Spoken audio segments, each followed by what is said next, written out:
Hola Sobat Nimi, gimana kabarnya? Udah mulai pusing liatin dukun lawan pesulap? Nah, buat selingan mending nonton video ini aja. Karena MC-nya bukan hanya kebal, tapi juga nggak bisa mati guys. Karena punya kekuatan mengendalikan waktu. Nah, tanpa babi dulu lagi, langsung aja kita ke ceritanya.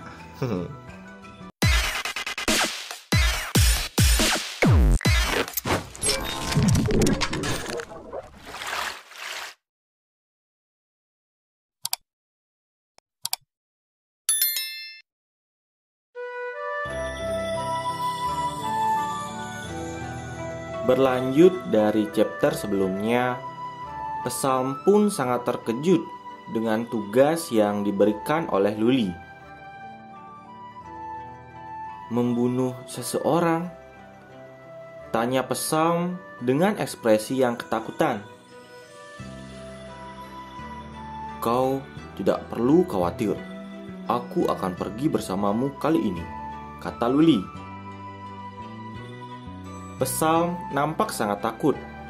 Namun, di sisi lain ia juga tak mampu untuk menolak tugas yang diberikan oleh Luli, si penyelamat hidupnya. Dengan berat hati, ia pun menyanggupi permintaan tuannya tersebut. Luli pun meminta Psalm untuk menemuinya kembali setelah 7 jam lagi. Hal ini dilakukan untuk memberikan waktu persiapan bagi Psalm untuk menegaskan niatnya dalam membunuh. Psalm pun berpamitan untuk pergi duluan dan meninggalkan Luli. Luli peka dengan keadaan Psalm yang tidak setenang kelihatannya. Karena membunuh adalah pekerjaan yang cukup berat. Namun, ia harus melewati rintangan psikologi ini dan bertindak sesuai dengan kemauan Luli. Psalm, kau lebih baik tidak mengecewakanku, tegas Luli. Beralih ke scene lain, nampak batu melayang menuju arah Psalm.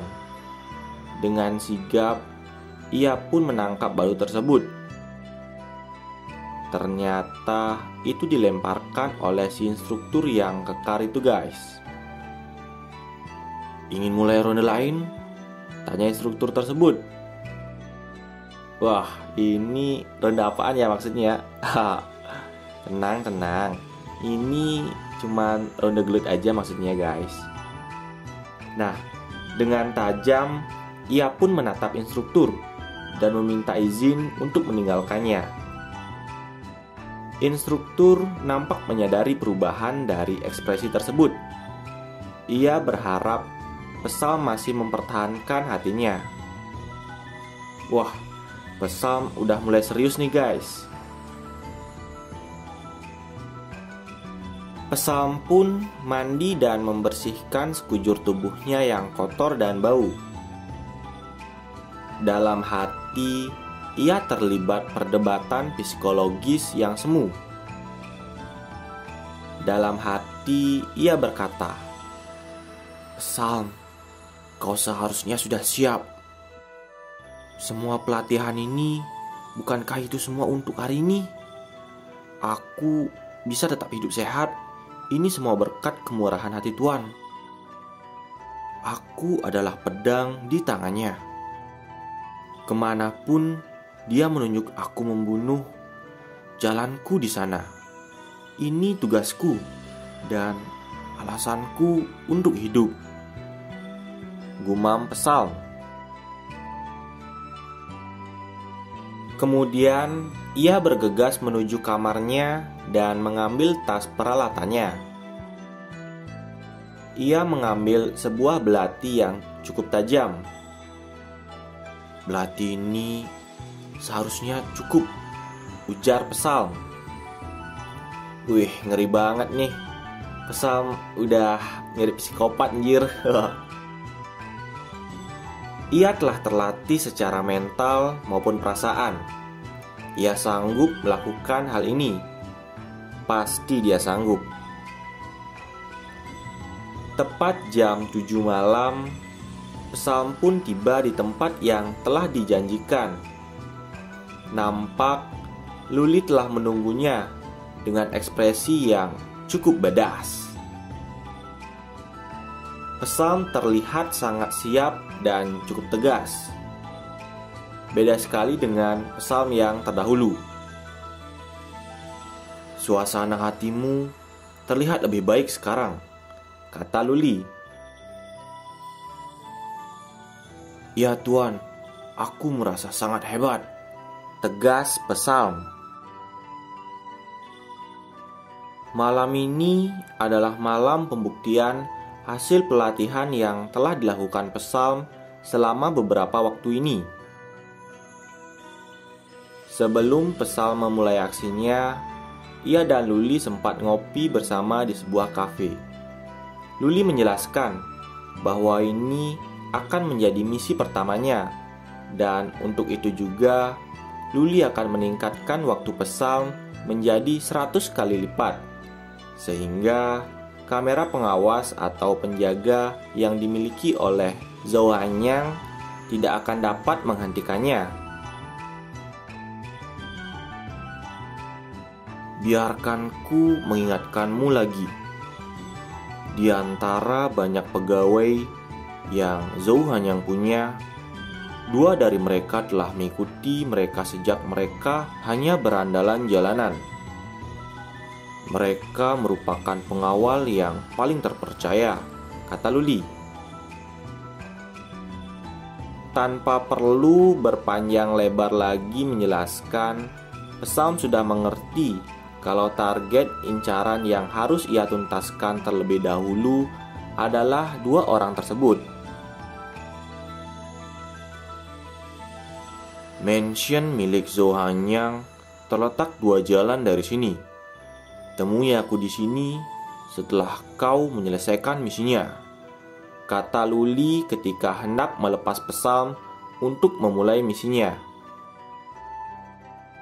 Tuan, kamu bisa menganggap mereka sudah mati sekarang, kata Pesam yang meyakinkan Luli. Ketika Luli mulai mengatur waktu 100 kali lipat untuk Pesam, saat itu pula misi dimulai. Pesam mulai berlari keluar kafe dan segera menuju mansion milik Zhou Hanyang.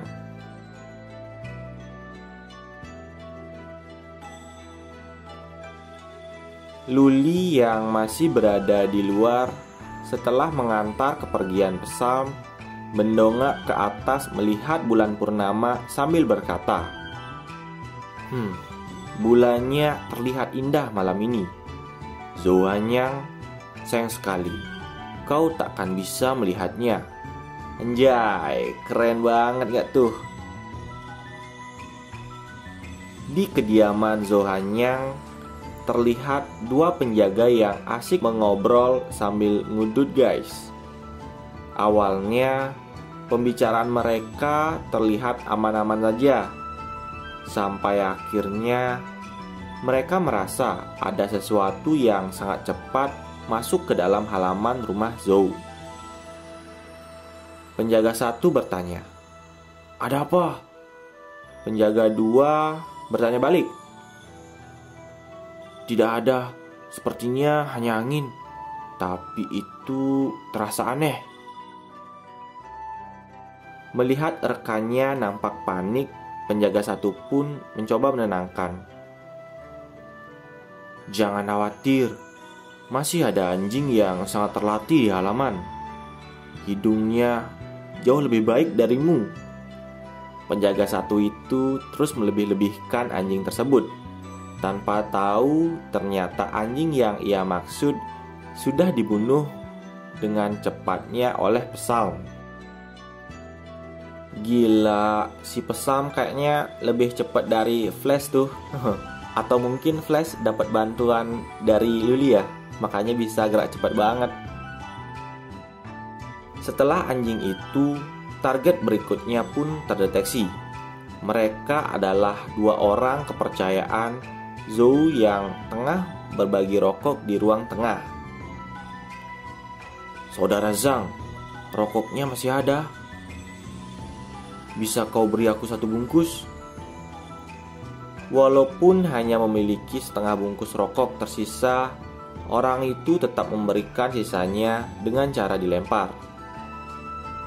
Tetapi belum saja rokok itu mendarat di orang satunya yang berada di atas tangga, dirinya sudah terlebih dahulu dibunuh oleh Psalm yang saat itu pergerakannya seperti kilat. Saking cepatnya, orang kepercayaan Zhou itu menyebut Psalm itu hantu. Tapi, naas, pria itu langsung mati terpenggal tajamnya pisau Psalm dalam hitungan detik. Orang pertama mati, berikutnya orang kedua yang ada di bawah tangga. Dengan sedikit mengangkat kepalanya, Psalm pun menusuk orang tersebut tepat di tenggorokannya. "Semuanya akan segera berakhir," kata si pembunuh berkecepatan tinggi itu, alias Psalm. Berikutnya, target utama pada malam itu, Presiden Zhou Hanyang. Ia terlihat tertidur pulas dengan ditemani wanita di sampingnya. Kayaknya sih habis main nih orang. Tanpa berlama-lama, Psalm segera menghabisinya. Setelah seluruh target pada malam itu habis dimusnahkan, Psalm mengambil semua dokumen tentang Luli yang dimiliki Zhou Hanyang di kamarnya. Sebelum meninggalkan kamar itu, tak lupa Psalm mengucapkan salam perpisahan. "Sampai jumpa di neraka," kata Psalm. Seperti yang sudah dikatakan oleh Luli saat di kafe, jika Psalm telah selesai menjalankan misinya, ia harus kembali menemui Luli di kafe itu. Dan benar saja, setelah tuntas dari rumah Zhou, Psalm langsung menuju kafe itu dan memberikan semua dokumen yang diambilnya kepada Luli sambil berkata, "Tuan, saya telah menyelesaikan misi. Saya juga mengambil semua informasi Anda dan menemukan banyak materi pemerasan. Saya mengambil semua yang bisa saya temukan," kata Psalm.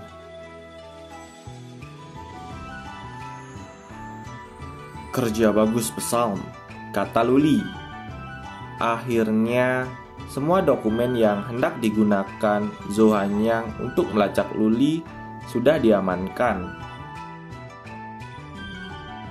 Tapi di malam itu, Psalm masih terlihat sangat terbebani ketika Luli bertanya tentang bagaimana perasaannya saat melakukan pembunuhan untuk pertama kali. Badannya bergetar, tangannya mengepal. Dengan muka yang dipaksa, ia mengatakan, "Saya baik-baik saja, Tuan," kata Psalm. Luli yang sangat peka dengan perasaan yang dirasakan Psalm kemudian menjelaskan bahwa apa yang ia lakukan itu tidaklah salah dan pantas untuk dilakukan. Mengingat Zhou Hanyang itu adalah penjahat berdarah dingin yang telah banyak memakan korban. Jadi, kematiannya kali ini adalah suatu bentuk pelayanan juga untuk masyarakat lainnya yang telah dirugikan oleh dirinya, yaitu Zhou Hanyang. "Jangan terlalu memikirkannya.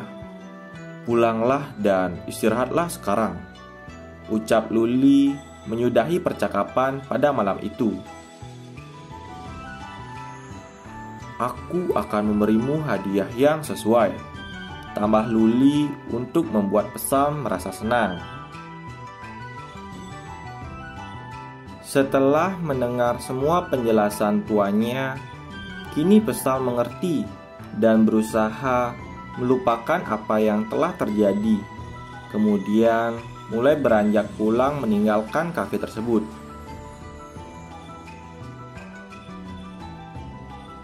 Beberapa hari kemudian di klub Eternal, Psalm mendatangi pelatihnya, Zezir, yang sedang berlatih di ruangannya.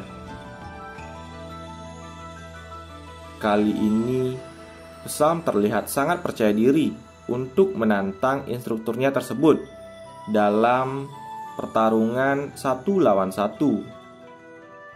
Kayaknya berdapat kekuatan baru nih anak. Melihat anak didiknya yang begitu semangat, Zezir pun tak segan untuk menerima tantangan tersebut. "Anak baik, aku tak akan pergi dengan mudah," katanya.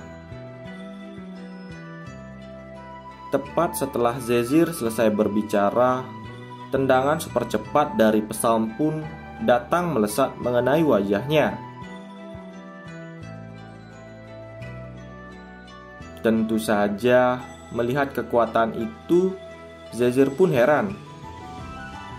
Bagaimana dia tiba-tiba menjadi lebih kuat dan matanya lebih mantap sekarang. Serangannya juga semakin ganas, seolah-olah hal yang menahannya telah hilang sekarang. Gumam Zezir. Yap, inilah Psalm versi terbaru. Sudah lebih kuat dari sebelumnya, berkat hasil dari misi sebelumnya. Setelah kejadian di ruangan latihan itu, mereka berbincang-bincang di halaman depan. Karena telah dapat mengalahkan gurunya itu, maka sesuai perjanjian, guru atau instrukturnya itu akan menraktir Psalm makan malam. Jiwanya kesatria guys, dia menepati janji ternyata si Zezir. Zezir yang sejak dari dalam ruangan telah penasaran dengan kekuatan baru yang dimiliki Psalm, akhirnya kini bisa membahas itu. Sejujurnya, aku belum pernah bertemu orang yang meningkat secepat kau, kata Zezir. Ya, seperti dugaan awal Mimin, pasti si Psalm dapat kekuatan baru nih dari Luli. Tapi dia gak mau cerita ke siapa-siapa. Lihat aja tuh, pas Zezir nanya, dia tiba-tiba masang muka cemas, sedikit berkeringat sambil ngeles-ngeles dikit. Untuk melanjutkan percakapan, Zezir tiba-tiba bertanya dengan wajah serius. Jadi, bagaimana perasaan pertama kali? Tanya Zezir yang seperti tahu bahwa Psalm telah melakukan pembunuhan untuk pertama kalinya. Psalm yang merasa pertanyaan itu ada sangkut pautnya dengan misi pertamanya, ia pun ikut menjawab dengan serius.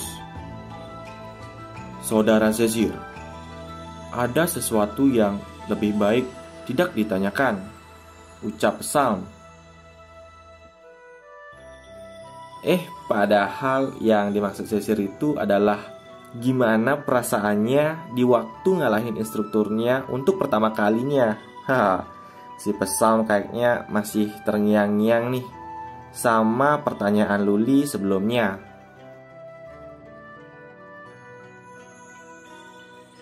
Di sisi lain, pada pagi hari setelah Psalm melakukan pembantaian, nampak seorang wanita yang sangat aduhai, yang merupakan sekretaris dari Zohanyang. Ia berkunjung ke rumah tuannya untuk memeriksa sesuatu. Sambil mengomel gak jelas, ia pun masuk. Ia sempat sadar karena keadaan di mansion tersebut sangatlah sepi. Tidak ada gonggongan anjing dan sama sekali tidak ada penjaga. Ia pun membuka pintu kamar Zhou Hanyang. Ketua Zhou, ini sudah bukan pagi lagi. Apa Anda sudah bangun? Pak, saya punya dokumen di sini yang perlu tanda tangan Anda, kata sekretaris itu. Namun, tiba-tiba ia merasa terkejut dan langsung panik.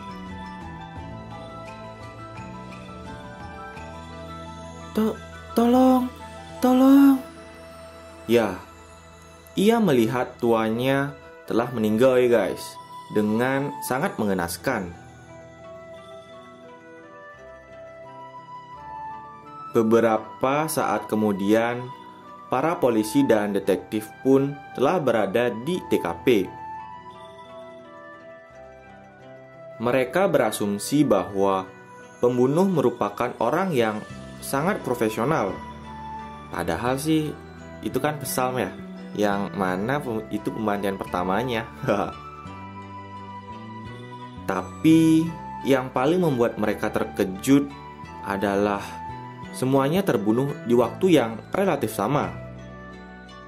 Hal ini tentu membuat para penyidik kebingungan, karena membunuh beberapa orang di waktu yang bersamaan dengan bekas luka sayat adalah hal yang tidak mungkin untuk dilakukan oleh satu orang. Pada akhirnya, mereka berasumsi bahwa ini merupakan pekerjaan kelompok pembunuh.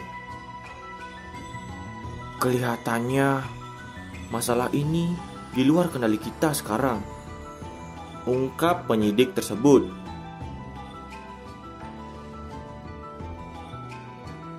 Di sisi lain, nampak Robert tengah memantau percakapan si penyidik.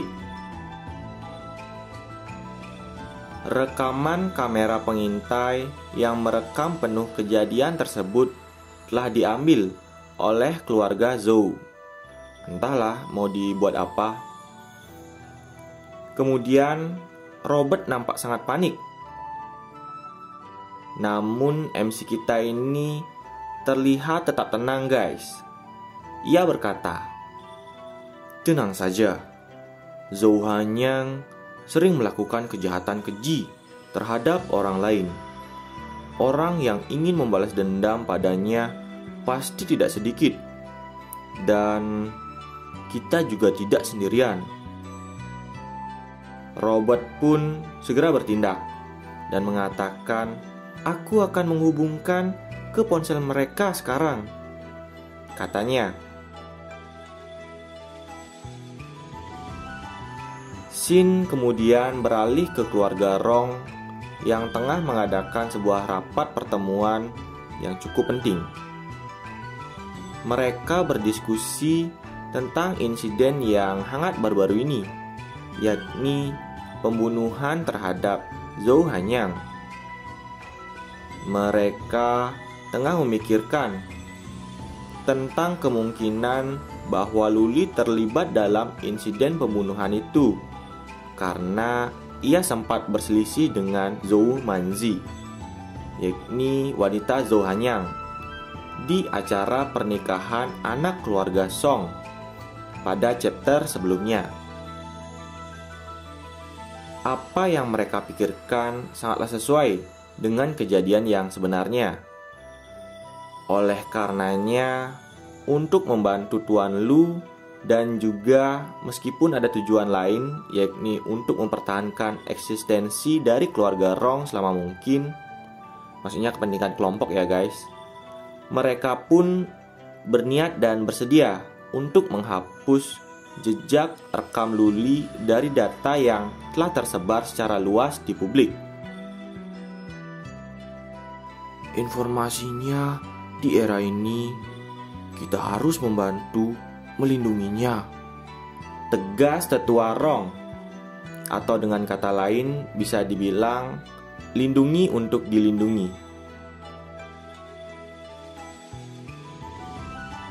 Nampaknya Luli dan Robert menguping secara penuh obrolan yang dilakukan oleh keluarga Rong tersebut melalui perangkat yang telah disadap.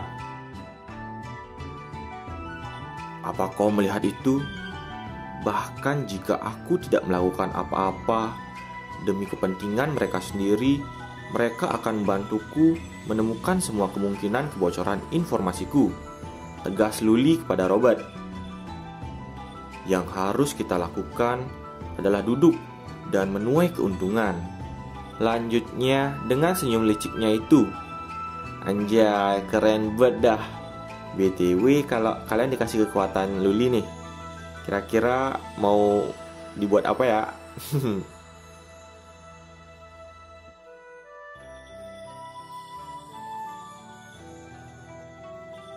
Anak pertama keluarga Zhou, kakak dari Zhou Hanyang, tengah berdiskusi dengan salah satu orang kepercayaannya. Anak buahnya pun berkata, "Ketua Zhou, kami meninjau rekaman pengawas yang kami ambil dari mansion. Tapi..." Ketua Zhou pun berteriak, "Berhenti berlama-lama, entahkan." Anak buahnya pun meminta agar Ketua Zhou menonton rekaman CCTV di mansion tersebut sendiri. Kemudian video pun diputar. Nampak seekor anjing penjaga yang sedang menikmati makanannya. Namun tiba-tiba anjing itu berlumuran darah dan mati. Ketua Zhou sangat terkejut dan melemparkan minuman yang ia bawa. "Bagaimana itu mati?" tanyanya. Anak buahnya pun melaporkan bahwa setiap orang yang ada di mansion tersebut mati dengan cara yang sama. Ia dan timnya berinisiatif untuk memperlambat replay rekaman tersebut hingga 10 kali lipat. Dan hasilnya nampak sesosok bayangan hitam yang merupakan pembunuh berantai. Meskipun begitu, gambar masih begitu buram. Hanya terlihat sosok bayangan hitam saja, sedangkan kamera sudah tidak dapat diperlambat lagi. Wah, itu mah kencang amat ya. Dengan berat hati, anak buahnya berkata, "Itu sulit dipercaya, tapi orang yang membunuh saudaramu adalah makhluk yang ada di bidang waktu yang sama sekali berbeda, Tuan." Ketua Zhou sangat terkejut bukan main. "Hanyang, sebenarnya siapa yang dia singgung?" katanya dalam hati. Ia pun bertanya ke sekretaris adiknya, "Hai, orang-orang yang tersinggung oleh adikku baru-baru ini, kau pasti tahu kan?" Sekretarisnya pun menjawab, Sebenarnya penyebab kejadian ini bukan Presiden Zhou, tapi itu sebenarnya kekasihnya, Zhou Manzi." Ketua Zhou pun berteriak, "Aku sudah memberitahunya sebelumnya. Jalang itu hanya masalah. Beritahu aku penyebab masalahnya dan persis apa yang terjadi." Kemudian sekretarisnya pun menjelaskan permasalahan dari Zhou Manzi terhadap salah satu tamu keluarga Song, yakni Tuan Lu. Tiba-tiba Ketua Zhou berteriak kembali. Memang nih orang nggak habis apa suaranya, teriak-teriak mulu. Dia berkata, "Apa katamu? Kau mengatakan kepadaku, meskipun Tetua Song sakit, ia masih bersikeras membela anak biasa itu? Tanya Ketua Zhou. Sekretaris itu pun melanjutkan penjelasannya.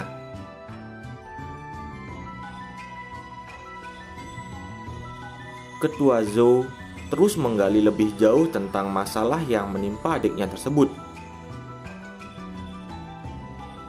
Tiba-tiba anak buah Ketua Zhou menyela.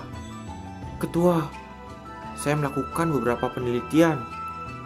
Saya menemukan bahwa keluarga Rong telah bekerja sama dengan keluarga Song baru-baru ini. Mereka juga memanggil kembali beberapa generasi muda di luar negeri untuk mengambil alih bisnis." Ketua Zhou pun keheranan. "Berapa umur penatua dari keluarga Rong?" tanyanya. 98, Tuan," jawab anak buahnya. Ketua Zhou merasakan keanehan yang menjadi-jadi dari peristiwa ini. Dan dalam hati, ia berkata, "Pemulihan mendadak dan pria tua yang sakit, yang menolak untuk mati, seseorang yang bahkan keduanya sangat mementingkan. Haruskah aku benar-benar bermain-main dengan mereka?" gumamnya dalam hati. Setelah menghela nafas panjang sembari berpikir, ia pun berkata, "Masalah ini akan berakhir di sini. Sebarkan perintahku. Tidak ada yang melanjutkan menyelidiki insiden ini," kata Ketua Zhou. "Ketua Zhou, apa yang Anda katakan?"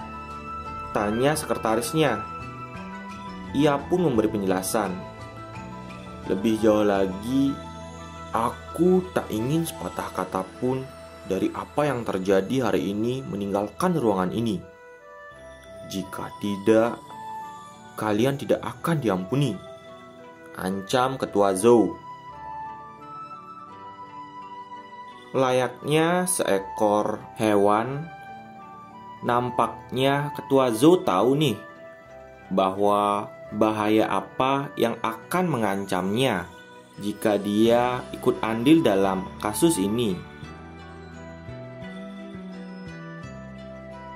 Kemudian ia berjalan meninggalkan ruangan sambil berpikir,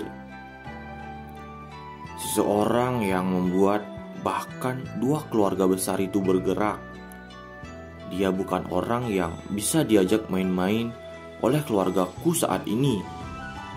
Sebelum aku menemukan cara untuk benar-benar menghilangkan orang ini, aku hanya bisa berpura-pura bahwa kejadian ini tidak pernah terjadi. Aku hanya bisa berdoa agar keluarga Song dan keluarga Rong tidak menyelanjutkan masalah ini lebih jauh dan akhirnya akan mempengaruhi keluarga utama di kota Jing. Hanyang, tolong bersabarlah sebentar," gumam Ketua Zhou dalam hati. Oke guys, nampaknya kita udah tahu nih calon musuh dari MC kita. Ia akan kembali lagi setelah ia menemukan kekuatan yang sama dengan MC kita kayaknya nih. Ditunggu ya.